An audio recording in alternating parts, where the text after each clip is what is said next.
My dear student, first flight book का lesson number first, a letter to God. It is written by G.L. Fuentes. इस story में Lencho एक leading character है, जिसको main character भी बोल सकते हैं। लेंचो गॉड के नाम एक लेटर लिखता है, तो यहाँ एड्रेसर लेंचो है और एड्रेसी गॉड होते हैं। First of all, before you read को समझते हैं। दे से फेथ कैन मूव माउंटेन्स। कुछ लोग का मानना है कि विश्वास एक ऐसी चीज होती है जिसके माध्यम से बड़े बड़े मुश्किल का सामना किया जा सकता है। But what should be put our faith in? लेकिन हम किस चीज में, किस चीज पर इस विश्वास को लगाएं? This is the question this story delicately possesses. यही एक प्रश्न है जो यह स्टोरी बड़े ही शालीनता से दर्शाता है। Lencho is a farmer who writes a letter to God. Lencho एक किसान होता है, फार्मर होता है, जो गॉड को एक लेटर लिखता है। Okay. When his crops are ruined, जब उसके फसल रूइंड हो जाते हैं, डिस्ट्रॉयड हो जाते हैं, तब वह लेटर गॉड को लिख देता है, आस्किंग फॉर ए 100 पेसोज, जिसमें वह 100 यानी 100 पेसो का डिमांड करता है गॉड से। मतलब ये जो हमारे फसल की क्षति हुई है, आपके कारण हुई है, इसलिए आप ही इसके जिम्मेवार हो, यह सोचते हुए उसने गॉड को ही लेटर लिख दिया और इसके कंपनसेशन के लिए उन्हीं से डिमांड कर दिया। Does Lencho's letter reach God? क्या लेंचो का लेटर गॉड तक पहुंचता है? Does God send him the money? क्या गॉड उसको उसका क्षतिपूर्ति के लिए उसको रुपया भेजते हैं?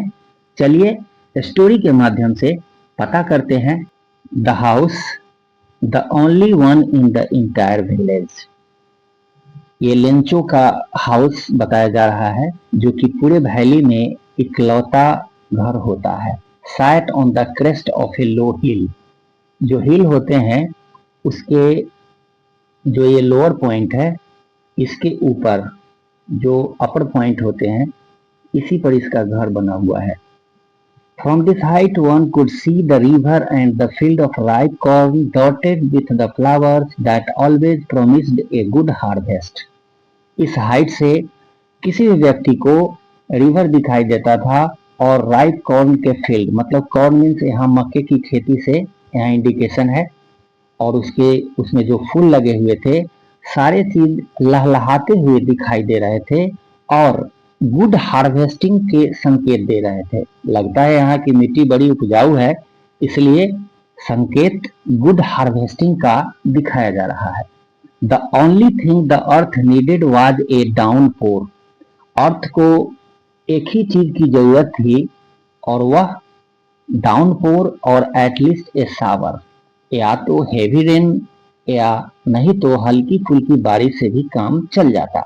लगता है यह पूरा का पूरा एरिया सुखाड़ से, ड्रॉट से शिकार था। थ्रो आउट द मॉर्निंग, पूरे मॉर्निंग भर यानी सुबह में क्या किया? Throughout the morning Lencho who knew his fields intimately had done nothing else but see the sky towards the northeast. तो सुबह में क्या होता है कि लेंचो जो कि अपने खेत से बड़ा ही प्यार करता था, इंटीमेट रिलेशन था उसको अपने फील्ड से, मतलब वेरी क्लोज रिलेशन, खेत से बहुत प्यार करता था।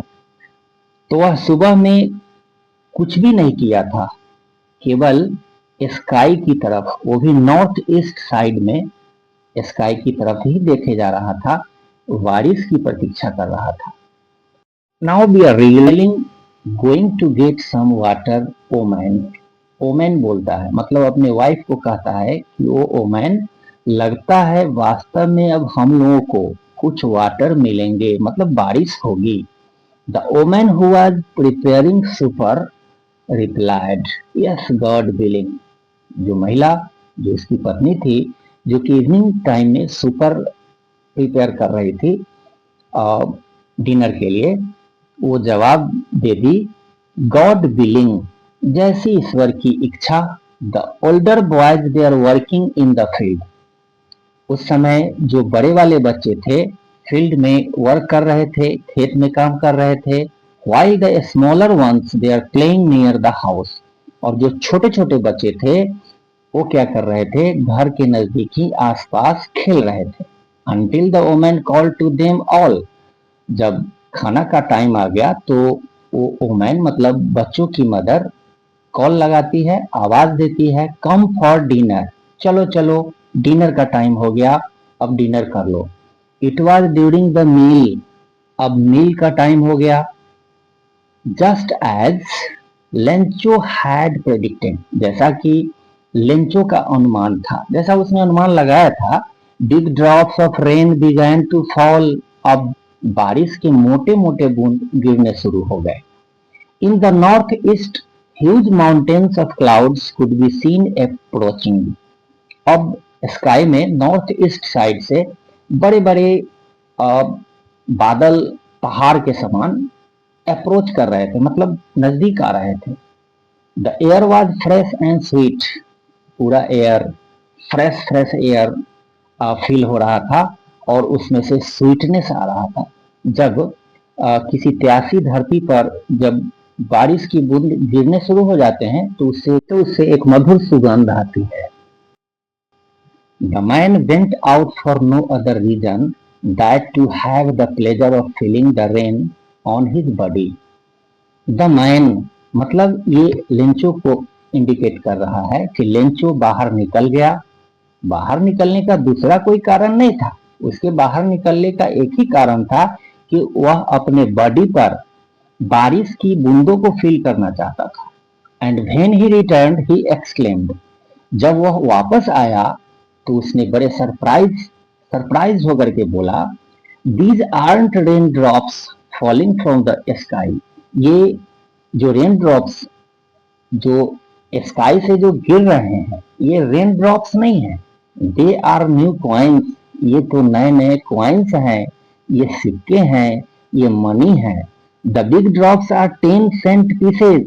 जो बड़े वाले बूंद हैं ये 10 सेंट के वैल्यू के बराबर है और जो लिटिल वाले हैं, लिटिल ड्रॉप है, वो 5 सेंट के बराबर है। With a satisfied expression, he regarded the field of ripe corn with its flowers draped in a curtain of rain। अब लेंचो सेटिस्फाइड होकर के अपनी मक्के की खेती जो कि फूलों से भी भरा हुआ था, लगा कि उसका पूरा का पूरा खेत कवर्ड हो चुका है, रेन से कवर्ड हो चुका है, मतलब बारिश से भर चुका है। इसलिए वह थोड़ा सेटिस्फाइड दिख रहा था। But suddenly a strong wind began to blow. लेकिन अचानक ही बहुत तेज आंधी स्टार्ट हो गया। एंड along with the rain very large hailstones began to fall। और उसके साथ क्या हुआ कि लार्ज हेलस्टोन्स गिरने शुरू हो गए। This truly did resemble new silver coins. ये वास्तव में नए नए सिल्वर कॉइन्स की तरह दिख रहे थे, चांदी के सिक्के के समान दिख रहे थे। मतलब जो हेल स्टोन्स होते हैं सिल्वर की तरह व्हाइट व्हाइट सफेद सफेद दिख रहे थे। The boys exposing themselves to the rain ran out to collect the frozen pearls. लड़के लोग इतने उत्तेजित हो गए थे रेन को देख करके कि बाहर निकल गए। ये जो ओले वृष्टि हो रहे थे, बर्फ के जो गोले गिर रहे थे, उसको कलेक्ट करने के लिए लड़के लोग उसमें बाहर निकल गए। It is really getting bad now exclaimed the man. अब लेंचो ने सरप्राइज होकर के बोला, निराश होकर के बोला कि अब तो वास्तव में बहुत बुरा हो रहा है हमारे साथ। I hope it Passage quickly. मैं आशा करता हूँ यह जल्द ही थम जाएगा। It did not pass quickly. लेकिन यह तेजी से थमा नहीं, जल्दी थमा नहीं। For an hour the hell rained on the house. पूरे 1 घंटे तक यह बर्फबारी ओलावृष्टि घर के ऊपर से होता रहा। The garden, the hillside, the cornfield, on the whole valley. पूरे वैली में पूरा का पूरा गार्डन, हिल साइड, पूरा हाउस, कॉर्नफील्ड यानी जो उसके फसल थे, सब के सब बर्फ के गोले से आच्छादित हो गए, कवर्ड हो गए। द फील्ड वॉज व्हाइट, पूरा फील्ड, पूरा खेत सफेद सफेद दिख रहा था। As if covered with salt, मानो यह साल्ट से कवर्ड हो गया हुआ है। यहाँ पर बर्फ के गोले को, बर्फ के टुकड़े को साल्ट से कंपेयर किया गया हुआ है। एज का यूज किया हुआ है, as if covered with salt. Okay, salt तो यहाँ पर साल्ट से जो किया गया हुआ है, यहाँ सिमिली का यूज किया हुआ है क्योंकि एज इंडिकेट करता है। Not a leaf remained on the trees, अब किसी भी पेड़ पर एक भी पत्ती नहीं बची थी। The corn was totally destroyed, पूरा का पूरा फसल बर्बाद हो चुका था। The flowers were gone from the plants, और पेड़ पौधे से जितने भी फूल थे सब के सब झड़ चुके थे। Lencho's soul was filled with sadness, अब लेंचो का सोल पूरा का पूरा सैडनेस से भर चुका था, पूरा निराश हो चुका था। When the storm had passed, जब आंधी थम चुकी थी, he stood in the middle of the field and said to his sons, तब वह अपने खेत के ठीक बीच में जाकर के खड़ा हो गया और अपने सन्स से बोला, अपने बेटों से बोला, a plague of locusts would have left more than this, लगता है लोकस्ट का प्लेग मतलब टिड्डी, ग्रास ऊपर होते हैं। अगर पूरा का पूरा टिड्डियों का झुंड भी अगर मेरे फसल में आते तो वह भी कुछ बचा देता, पूरा का पूरा नष्ट नहीं करता। लेकिन ये जो हेल स्टोन का गिरना हुआ, ये तो पूरा का पूरा टोटली डिस्ट्रॉयड कर दिया हुआ है।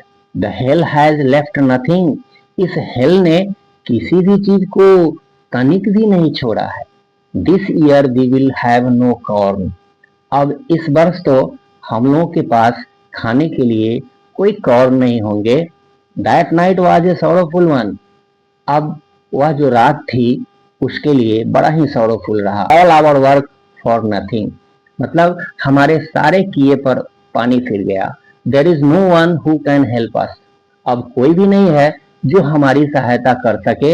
We will all go hungry this year, अब इस वर्ष तो हम लोग भूखे ही रहेंगे।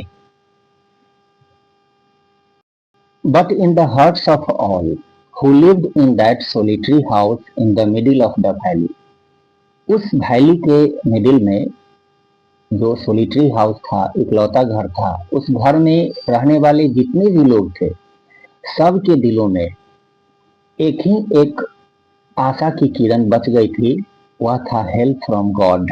मतलब सब जानते थे कि अब कोई भी व्यक्ति हमारी सहायता नहीं करने वाला, ओनली गॉड ही हैं जो हमारी सहायता कर सकते हैं।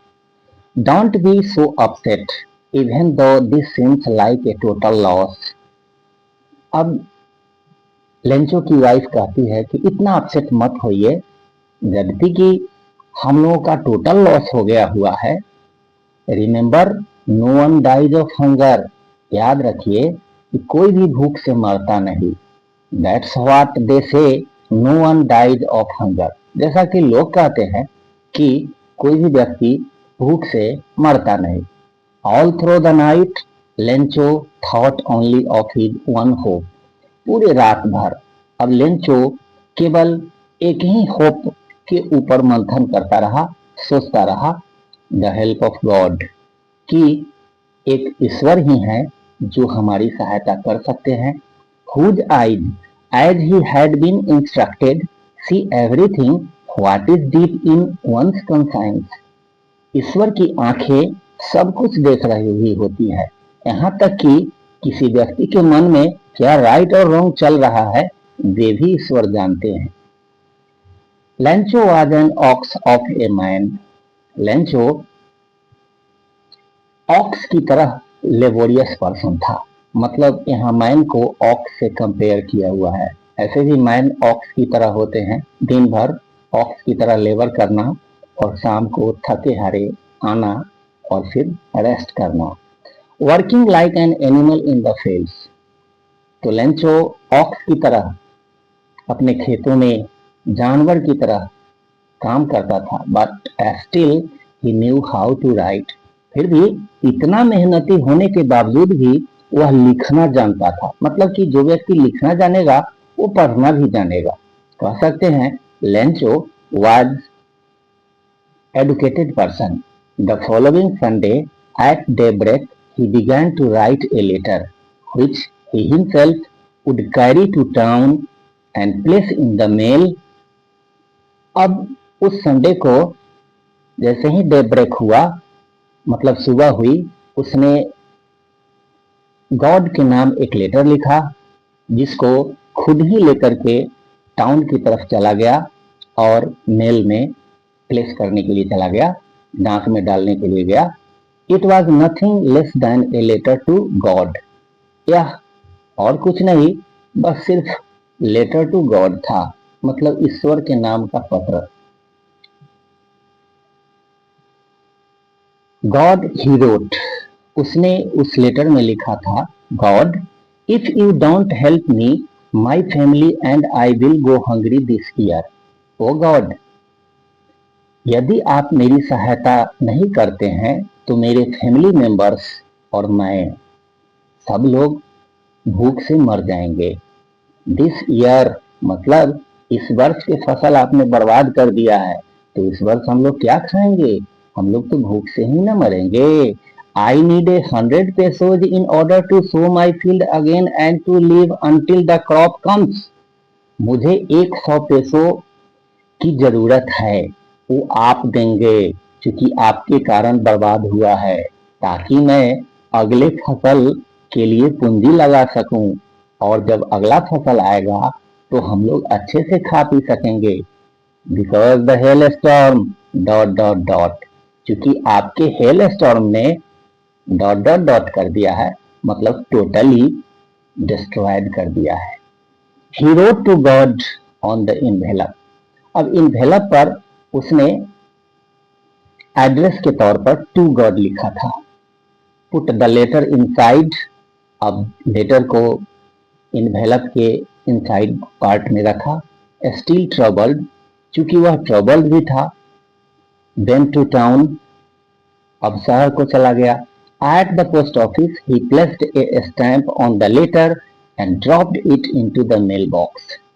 अब पोस्ट ऑफिस में जाकर के एक स्टैंप खरीदा और लेटर पर पेस्ट किया। उस पर डाक टिकट लगाना पड़ता है और उसको मेल बॉक्स में डाल दिया।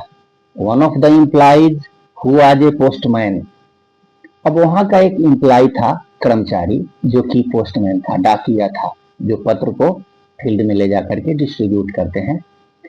And also helped eight the post office, वह कभी कभार ऑफिस में भी जो ऑफिशियल वर्क होता था अंदर जाकर के हेल्प भी करता था, इंटरनल वर्क में भी सहायता कर दिया करता था। Went to his boss laughing heartily and showed him the letter to God. जब उसके हाथ यह पत्र लगा जिस पर गॉड का एड्रेस लिखा हुआ था, तो उस पत्र को लेकर के वह हार्डली लाफिंग करते हुए, जोर जोर से हंसते हुए, ठीक है, क्या किया, अपने बॉस के पास जाता है। तो बॉस बॉस एक लेटर तो देखिए।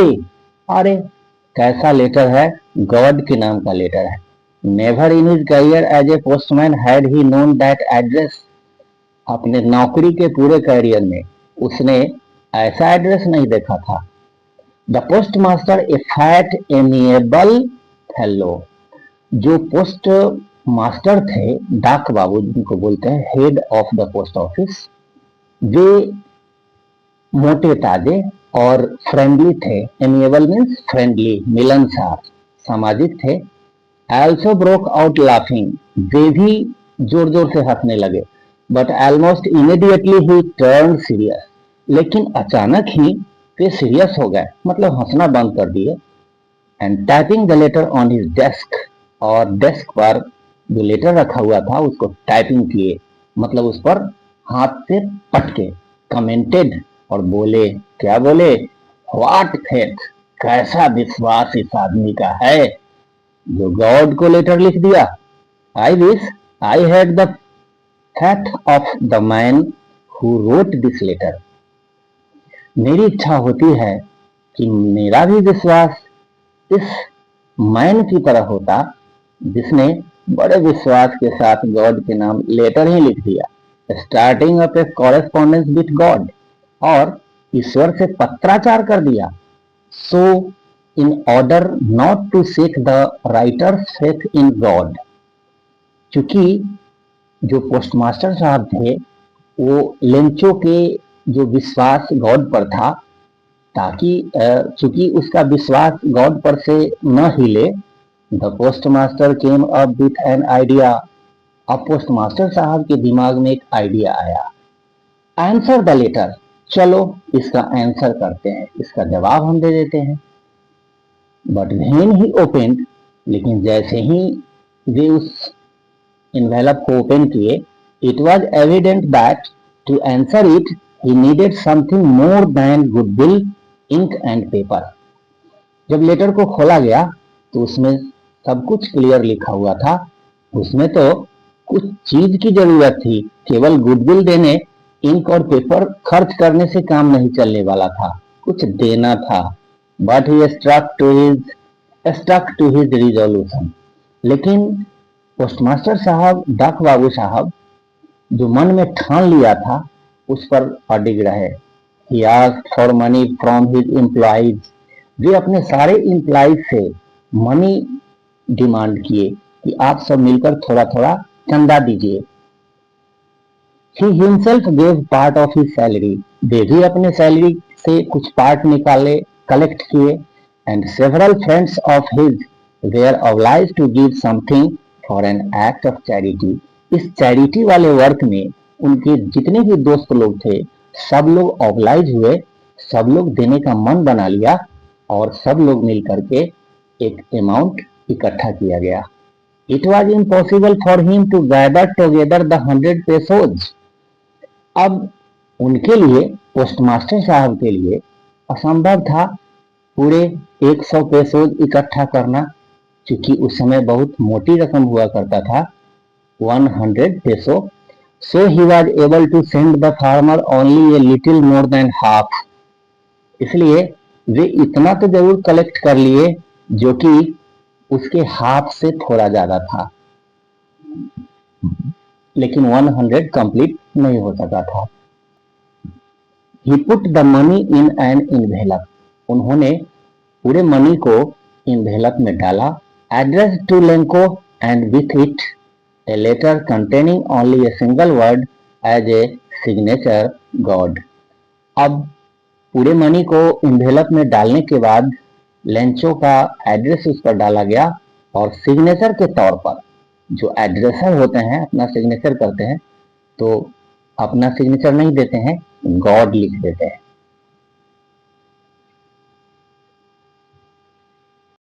The following Sunday, Lencho came a bit earlier than usual to ask if there was a letter for him. अगले संडे को लेंचो थोड़ा सा पहले ही पोस्ट ऑफिस में ये पता करने के लिए पहुंच जाता है कि कहीं उसके नाम का कोई लेटर तो नहीं।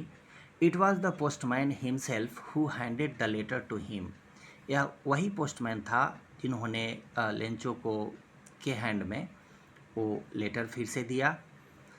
और while the postmaster experiencing the contentment of a man who has performed a good deed looked on from his office, और जो उस पोस्ट ऑफिस के पोस्टमास्टर होते हैं दूर कहीं खड़े होकर के, छुप करके ये एक्सपीरियंसिंग करने की कोशिश कर रहे हैं कि लेंचो का कंटेंटमेंट कैसा है, मतलब इस मनी को पाकर के वह कैसा फील कर रहा है, उसके कंटेंटमेंट को वे छुप करके चेक कर रहे थे।